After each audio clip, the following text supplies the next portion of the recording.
ජීවිතේ අපි හිතන්නේ නැති දේවල්, පුදුම දේවල් ඕන තරම් සිද්ධ වෙනවා. සමහර වෙලාවට අපි නොහිතන වෙලාවට. ඔන්න බලන්න මේ වීඩියෝ එක අහන ඔයාට ඇහෙනවා ඇති කොහෙක් කෑ ගහනවා. ඉතින් අවුරුද්ද පහුවෙලා දැන් කොච්චර කල්ද? හැබැයි කොහා තාම කෑ ගහනවා. ඉතින් ඒ වගේ ඔයාගේ ජීවිතෙත් ඔයා නොහිතන දේවල් නොහිතන වෙලාවක සිද්ධ වෙන්න පුළුවන්. සමහර වෙලාවට අපි සමහර මිනිස්සුන්ට ඕනවට වැඩිය හිතෙන් බැඳෙනවා.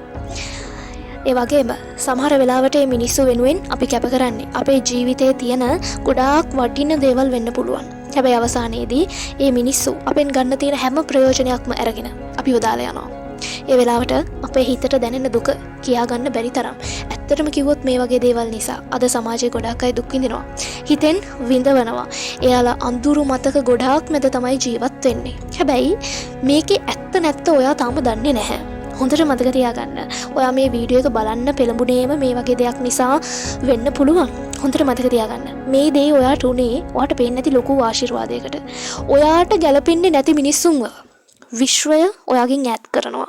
මොකද ඒ මිනිස්සු නිසා දවසක ඔයා ලොකු අමාරුවක වැටෙන්න ඉන්න කෙනෙක් වෙන්න පුළුවන්. අනාගතේ ඔයා හිතනවටත් වැඩි ගොඩාක් කරදර වලට මුහුණ දෙන්න ඔයාට අවස්ථාවක් තියෙන්න පුළුවන්. ඒ නිසාම ඔයාට ගැලපෙන්නේ නැති අය ඔයාගේ ජීවිතෙන් විශ්වය අයින් කරන්නේ. ඒක හොඳට මතක තියාගන්න. ඉතින් ඔයා තවත් ඔයාව දාලා ගිය ඒ වගේ මිනිස්සු ඔයා ආදරය කරන කෙනෙක් වෙන්න පුළුවන්. එහෙම නැත්නම් ඔයාගේ පවුලේ ඔයා ආදරය කරන සහෝදරයෙක්, එහෙම නැත්නම් ඥාතියෙක්, මිතුරෙක්, මේ ඕනම කෙනෙක්. ඒ විදිහට ඔයාව ප්‍රතික්ෂේප කරලා දාලා ගිය කෙනෙක්ව තාමත් ඔයා ඉල්ලනවද? ඔයා අද විශ්ව ආකර්ෂණ නීතිය භාවිත කරන්නේ එහෙම කෙනෙක් ඔයාගේ ජීවිතයට ලං කරගන්නද? මම දන්නවා ගොඩාක් තරුණ ගැහැණු ළමයි ගොඩාක් මේ විශ්ව ආකර්ෂණ නීතිය හරහා එහෙම නැත්නම් මැනිෆෙස්ට් කරන්නේ ඒ විදිහට තමන්ව දාලා ගිය කෙනෙක් ආයෙ තමන්ගේ ජීවිතයට ගන්න. ඉතින් ඇයි ඔයා එච්චර මොඩ වෙන්නේ? ඔයාට වෙන්න ඕන හොඳම ජීවිතය ලබා දෙන්න විශ්වය ඔයාට ගැලපෙන්නේ නැති හැමදේම ඔයාගේ ජීවිතෙන් අයින් කරනවා. ඒක ඉස්සෙල්ලා දැනගන්න. ඉතින් ඒ විදිහට ඔයාට දෙන්න පුළුවන් හොඳම ජීවිතය දෙන්න try කරනකොට ඔයා ආයෙත් ඒ වගේ ඒ කුණු ගොඩක්ම ආයෙ ඉල්ලනවා කියලා කියන්නේ. ඇත්තටම ඔයා හිතාගන්න. ඒක කොයි වගේ දෙයක්ද කියලා ඔයාම හිතාගන්න. ඇයි එච්චර මොඩ වෙන්නේ? ඔයාව ප්‍රතික්ෂේප කරලා දාලා ගිය කෙනෙක්ව ඔයාට දුකක් දීලා ඔයාව දාලා යන කෙනෙක්ව ඔයාගේ ජීවිතයට නැවත ලං කරගන්න තරම් අනුවර වෙන්න එපා. මෝඩෙක් වෙන්න එපා. මොකද ඊට වැඩිය හොඳ දෙයක් ඔයාට ලබා දෙන්න විශ්වයට ඔයා ගැන සැලැස්මක් තියෙනවා. ඉතින් අද ඒක ඔයාට ලොකු දුකක් වෙන්න පුළුවන්. හැබැයි මතක තියාගන්න. ඒක කොච්චර ලොකු දුකක් වුණත් ඒක හැමදාම තියෙන්නේ නැහැ. දවසක් එනවා මේ හැමදේම උනේ කොච්චර හොඳකටද කියන තැන ඒ දේ හිතන්න ඔයාට පුළුවන් වෙන දවසක් එනවා. විශ්වාස කරන්න. ඒක නිසා යන අයට දොර ඇරලා යන්න දෙන්න.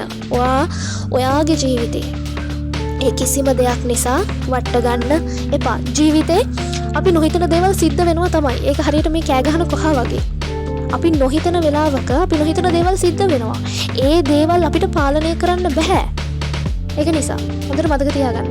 දුක් වෙන්න එපා. දෙයක් වෙනවා නම් වෙන්නේ ඒ ඔයාගේ හොඳට. අද ඔයා කොච්චර හිතුවත් මේ දේ වෙන්නේ ඔයාගේ නරකට කියලා. ඔයා අද කොච්චර හිතුවත් ඔයාට මේ සිද්ධ වෙන දේවල් ගොඩාක් නරකයි කියලා. මම කියනවා එහෙම නෑ.